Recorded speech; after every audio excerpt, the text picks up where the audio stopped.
Sahih al-Bukhari 1141. Narrated Anas bin Malik.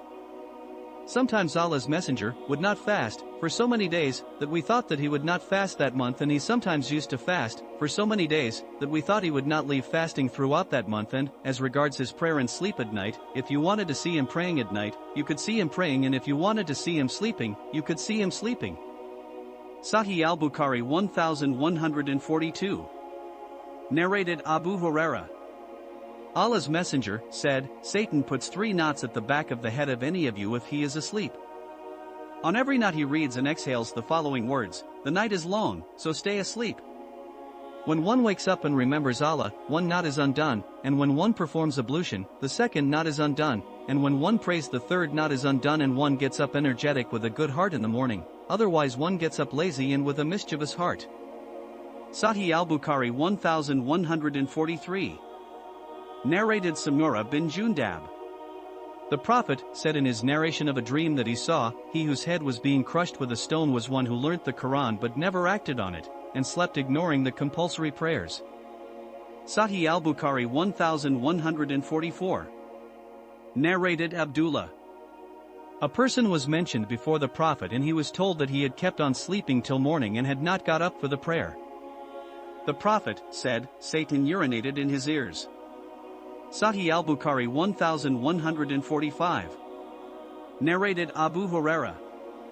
Allah's Messenger said, Our Lord, the Blessed, the Superior, comes every night down on the nearest heaven to us when the last third of the night remains, saying, Is there anyone to invoke me, so that I may respond to invocation? Is there anyone to ask me, so that I may grant him his request? Is there anyone seeking my forgiveness, so that I may forgive him?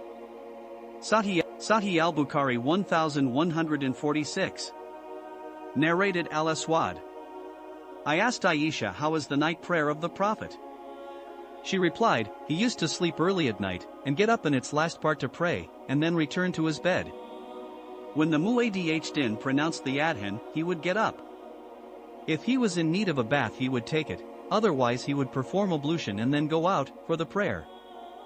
Sahih al-Bukhari 1147. Narrated Abu Salma bin Abdur Rahman. I asked Aisha, how is the prayer of Allah's Messenger during the month of Ramadan? She said, Allah's Messenger never exceeded 11 rakat in Ramadan or in other months. He used to offer 4 rakat, do not ask me about their beauty and length, then 4 rakat, do not ask me about their beauty and length, and then 3 rakat. Aisha further said, I said, O Allah's Messenger, do you sleep before offering the witr prayer? He replied, O Aisha, my eyes sleep but my heart remains awake. Sahih al-Bukhari 1148. Narrated Aisha. I did not see the Prophet reciting the Quran in the night prayer while sitting except when he became old, when he used to recite while sitting, and when 30 or 40 verses remained from the surah, he would get up and recite them and then bow. Sahih al-Bukhari 1149. Narrated Abu Hurairah. At the time of the far prayer the Prophet asked Bilal, tell me of the best deed you did after embracing Islam, for I heard your footsteps in front of me in paradise. Bilal replied, I did not do anything worth mentioning except that whenever I performed ablution during the day or night, I prayed after that ablution as much as was written for me.